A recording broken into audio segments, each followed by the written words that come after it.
Lá estava Moisés, lá estava o povo, diante do Mar Vermelho, olhando para frente, representando o seu futuro, um futuro aparentemente impossível, porque eles tinham promessas de um futuro, mas tinha um mar na sua frente.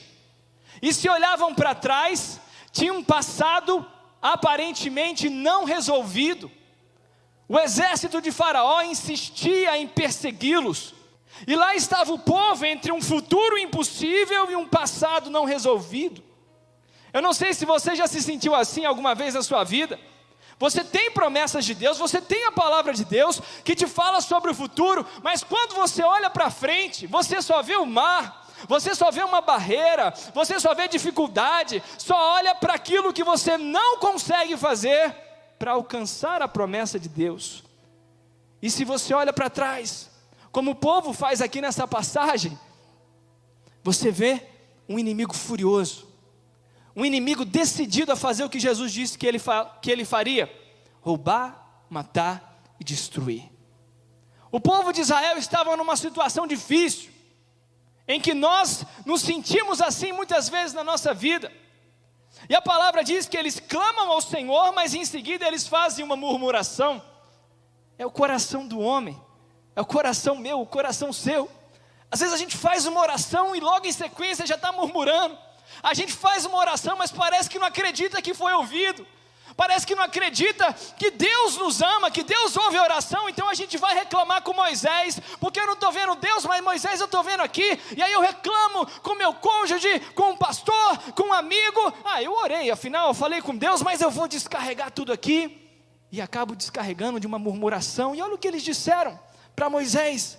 A palavra diz aí no verso 11: será por não haver sepulcros no Egito que nos tiraste de lá, para que morramos neste deserto? Por que nos trataste assim? Olha o que eles dizem. É o que a carne quer levar eu e você a dizer. Virar para o Senhor e falar: por que o Senhor me tratou assim, me tirando do Egito? Meus irmãos, fala comigo assim: misericórdia. Ele me livrou de um jugo de escravidão.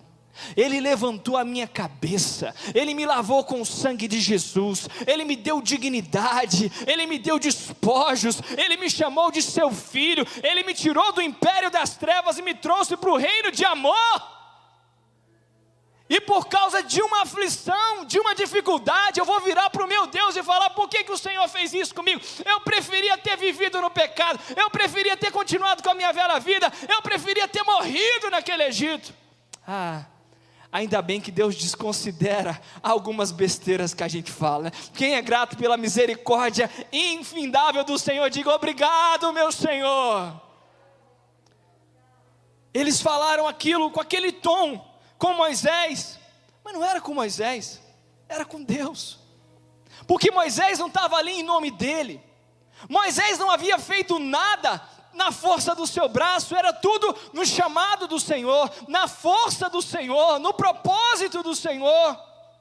E aí no verso 13, a palavra nos diz: Moisés, porém, respondeu ao povo: não temais, aquietai-vos e vede o livramento do Senhor, que hoje vos fará.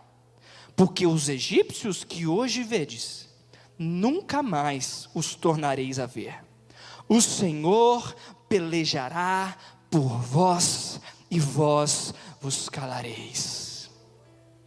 Moisés fala como boca de Deus. Ele fala: não temais, aquietai-vos. Aquietar não é um conselho, aquietar não é uma sugestão, aquietar é uma ordem de Deus.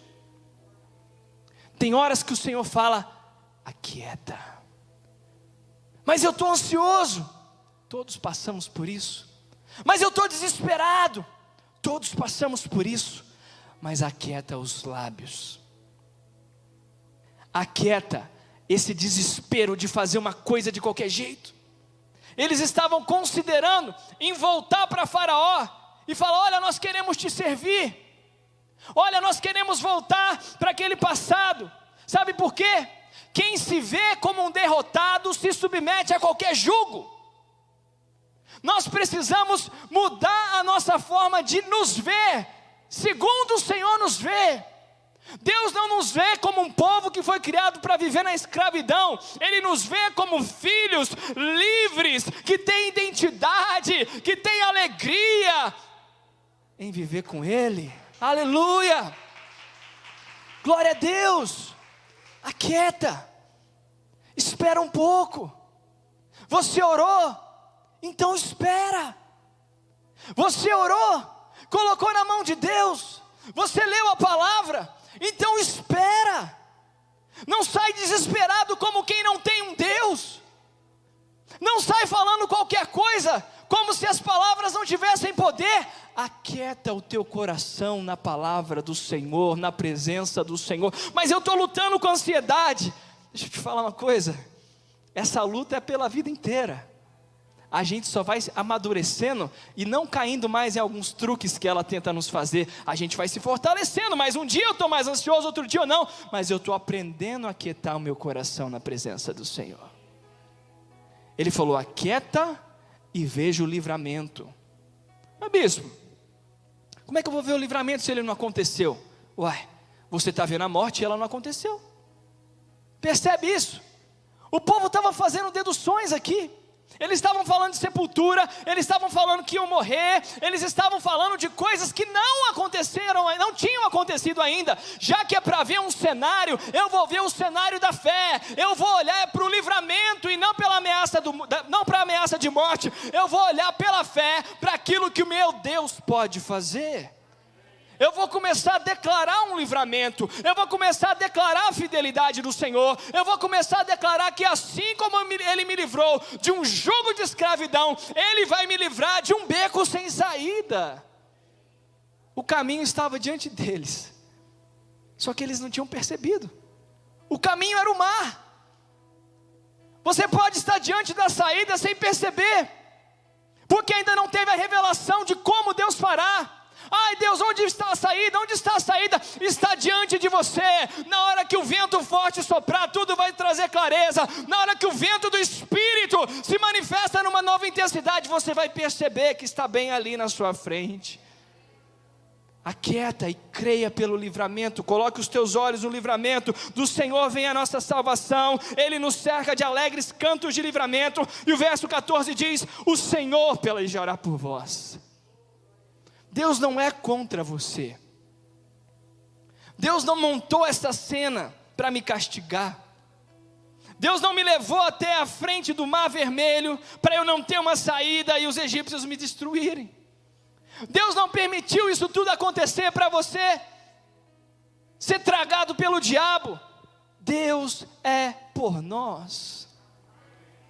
O apóstolo Paulo diz, se quando nós tínhamos inimizade com Deus, se quando nós vivíamos no nosso pecado, Ele nos deu Jesus, Ele nos deu o seu Filho amado, para nos salvar, quanto mais agora, que nós decidimos voltar o nosso rosto para Deus, ainda com imperfeição, ainda com erros, mas eu já não ando mais na ignorância do pecado, eu dia após dia tento me aproximar do Senhor, quanto mais agora, Ele vos dará graciosamente tudo mais que vocês precisam.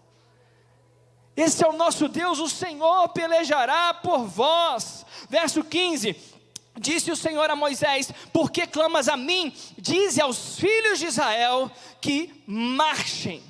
Diga ao povo que marche. Marchar não é andar. Andar você pode andar assim. Os mais jovens andam mais com um swing maior. Alguns andam com um passo mais colado. Outros andam um pouco mais alargado. Marchar não é andar. Andar você anda de qualquer jeito, marchar não. Marchar quando você vê um exército, quando você vê um batalhão, quando você vê uma tropa marchando unida.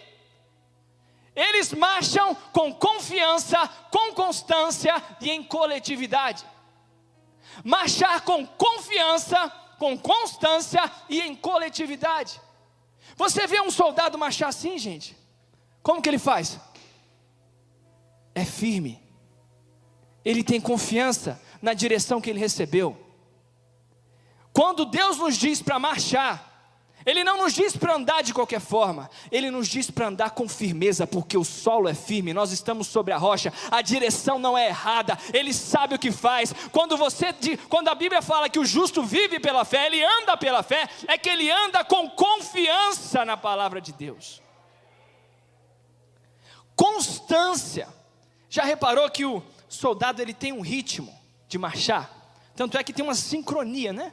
Se você observar bem, pé direito, pé esquerdo, pé direito, é impressionante, eles nem olham para o pé, eles olham para frente. Por quê? Porque eles treinaram, eles foram desenvolvendo aquilo, é uma constância, é o ritmo.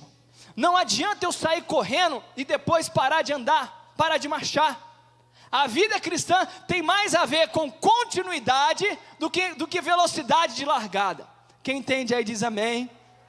A mudança do meu caráter, a mudança da minha vida, não está necessariamente ligada a quão intenso eu faço no primeiro ou no segundo dia, mas é o quanto eu continuo depois de 1, 2, 3 anos, eu estou mudando um hábito, eu estou mudando uma atitude, eu estou tendo constância no marchar, profissionalmente, espiritualmente, eu estou marchando com constância e em coletividade, para nos lembrar que nós somos um povo, nós somos um corpo.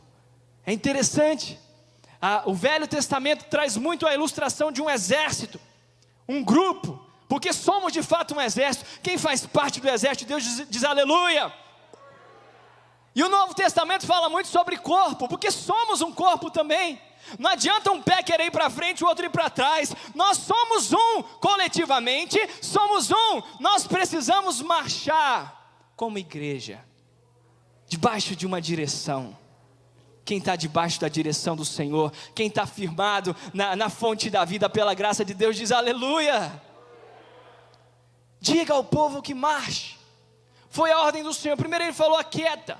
Segundo, muda a visão, olha para o livramento. Depois ele diz, diga ao povo que marche, verso 16. E tu, levanta o teu bordão e estende a tua mão sobre o mar, e divide-o para que os filhos de Israel passem pelo meio do mar em seco. Tem autoridade nessa mão aqui, meu irmão. Eu digo aqui da palavra. Moisés levantava a mão com um bordão e o mar abria. Moisés levantava as mãos no alto do monte e Josué e o povo de Israel prevaleciam. Que mãos são essas? Que mãos são essas? Êxodo capítulo 4, você não precisa abrir, mas depois você pode ver. Quando o Senhor está falando com Moisés, está chamando Moisés novamente, ele está cheio de insegurança, cheio de dúvidas. Ele pergunta: o que você tem na sua mão? Ele fala: olha, eu tenho um bordão aqui, Senhor. Ele fala: lança o bordão. O bordão, quando cai no chão, se transforma numa serpente. Moisés fica com medo da serpente. A palavra diz que ele começa a fugir da serpente, até que Deus vira para ele e fala: para de fugir e pega na serpente. Quando ele toca na serpente, ela volta a ser um bordão. Essas são as mãos que venceram a serpente. Essas são as mãos que anularam o poder maligno do diabo. Moisés é uma figura de Jesus. É a mão que destruiu o poder que me fazia fugir, que me fazia viver com medo. Deus, através de Jesus, faz o homem parar de correr do diabo, virar para o diabo e falar: ei, eu posso te vencer. Ei, porque Cristo já venceu na cruz por mim. Aleluia. São as mãos que venceram a serpente. A palavra diz que o homem tinha um bordão, e aquele bordão, quando é jogado no chão, se transforma numa serpente. O que eu entendo com isso? Deus deu autoridade original ao homem sobre toda a criação. Deus deu autoridade a Adão e Eva. Eles tinham um bordão, eles tinham autoridade, eles tinham domínio, inclusive sobre o maligno. Mas o homem despreza aquilo, o homem joga aquilo fora, e a serpente, que é astuta, ela então usa o bordão, ela usa aquela autoridade que o homem desprezou, e que o homem lhe deu essa autoridade para perseguir o homem.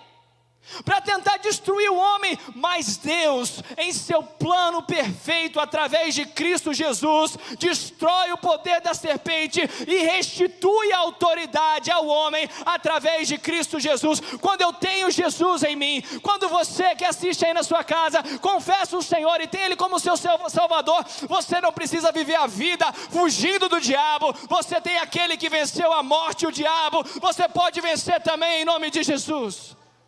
Aleluia. Pega o bordão, Moisés. Lembra, Moisés, você já venceu a serpente. Lembra, meu irmão, minha irmã, o Senhor já venceu o poder da morte, Ele já venceu a enfermidade. Você pode usar esse bordão de autoridade e vencer também em nome de Jesus. Ah, bispo, mas o bordão era de Moisés, não é meu não. Quando Moisés vai com Arão para o Egito, e quem está diante de Faraó ali? Moisés e Arão. Moisés não lançou o bordão dele. Você pode ler depois. Ele falou para Arão lançar a vara dele. Sabe o que isso representa? A autoridade de Jesus é dele, mas ele delega a quem anda com ele. E a palavra diz que a vara de Arão destrói, come todas as outras serpentes que foram construídas ali por ações malignas. Quando eles estão diante do rio também, que a água se torna em sangue, não é a vara de Moisés que faz isso, é a de Arão. Ele fala para Arão, estende. Sabe o que é isso? É o Senhor falando para mim e para você: eu vos dei autoridade para pisar de serpentes e escorpiões. Usa a autoridade que eu deleguei a você através da igreja. Quem está enraizado na igreja, debaixo das mãos de Moisés, debaixo de uma autoridade constituída, tem autoridade para vencer a ação maligna também. Aleluia! Glória a Deus! Mas eu tenho que vigiar, porque não é debaixo de qualquer autoridade que eu venço. Muita gente quer estender a mão, mas não tem um bordão de história, não tem um bordão de guerra e de vitória com o Senhor. Cuidado, hein? Cuidado. Olha para a história do bordão, da autoridade da vida, de quem você tem andado junto. E eu dou graças a Deus por Ele ter me plantado nessa casa maravilhosa, junto com o apóstolo César, com a bispa Rúbia, debaixo da autoridade que o Senhor deu a fonte da vida, parte do corpo de Cristo, mas um lugar seguro onde nós aprendemos a vencer com Cristo Jesus. E ele continua. Nós vamos agora ao verso 21. Então Moisés estendeu a mão sobre o mar, e o Senhor, por um forte vento oriental, que soprou toda aquela noite, fez retirar-se o mar, que se tornou terra seca, e as águas foram divididas. Os filhos de Israel entraram pelo meio do mar em seco, e as águas lhes foram qual muro, à sua direita e à sua esquerda. A palavra diz que um forte vento soprou a noite inteira. Eu li esse trecho e tinha uma imagem que, aleluia, o vento soprou e o povo passou. Meu irmão, imagina a intensidade de um vento para rasgar o mar vermelho e sustentar as águas divididas. Não foi uma brisa não, foi... A gente está vendo ventos fortes no Brasil, né? Recentemente ciclones, etc. Foi um vento forte. Eu imagino que muitos ficaram com medo. Eu imagino que alguns falaram, só faltava essa, né? Exército de Faraó aqui, mar aqui, ainda vem um vento desse. É porque é o castigo de Deus. Não era não, era a saída de Deus. Algumas vezes nós vamos ter que andar no caminho que Deus abre, enfrentando o medo. Eu não acho que Deus abriu o mar e de repente todo mundo perdeu o medo. Não, o vento continua soprando. Aí vem uma nova incerteza, porque a mente humana é assim, né? Eu superei uma coisa, já estou pensando na outra. Opa, o mar abriu, mas quem disse que esse mar vai ficar aberto aí? E se eu entrar, e se lá no meio do mar o vento parar? Vai com fé, o caminho que Deus abre, Ele mantém. A porta que Deus abre, ninguém pode fechar. A porta que Deus abre, ninguém pode fechar. O vento soprou a noite toda, soprou o suficiente para o povo inteiro passar. Talvez você não percebeu, mas você já está passando. Quem crê que você já está passando, você já está vencendo, diga aleluia, diga eu creio, Senhor. Com medo, com limitação, com incerteza, com insegurança, com ansiedade, mas eu estou passando, eu estou andando pelo caminho que é Jesus, aleluia. Ele abriu, o povo passou. O povo inteiro passou, e do outro lado Deus fala com Moisés de novo: levanta a tua mão, levanta o teu bordão, e ele estende mais uma vez, e o vento cessa, e as águas voltam, e o exército de Faraó, que tentou passar pelo mesmo caminho, é submergido ali, porque a porta que Deus fecha, ninguém abre. Ele abriu um caminho para você. Ele abriu um caminho para mim. E se o inimigo espiritual tenta de alguma forma usar o caminho que Deus abriu para mim contra mim, ele é submergido ali. Veja que Deus faz duas coisas maravilhosas aqui. O mar não era para matar o povo de Israel. O mar não era o ponto final da história de Deus com aquela geração. O mar era uma passagem, uma transição. Mas não era só a transição, era também o ponto final daquele passado que perseguia eles. Talvez uma situação que você tem medo, talvez uma situação que você não consegue entender hoje, você só está pedindo para passar por ela. É mais do que uma passagem.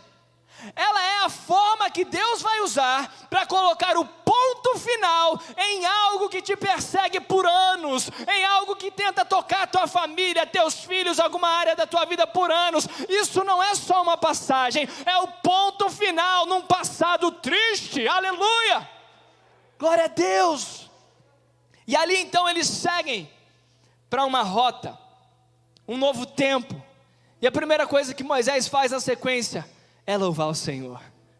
Você pode ler no capítulo 15 depois, ele entoa o seu cântico, Miriam também entoa o seu cântico, e nós precisamos fazer como esse povo aqui abençoado, a explodir em cânticos de louvor, assim que nós passamos, enquanto nós passamos, e antes de passarmos, que em todo o tempo haja louvor nos nossos lábios, aleluia, glória a Deus, glória a Deus. Quando o futuro parece impossível, quando o passado parece te perseguir, olha para Deus, olha para Jesus, Ele é o caminho, Ele tem uma saída para você, aleluia.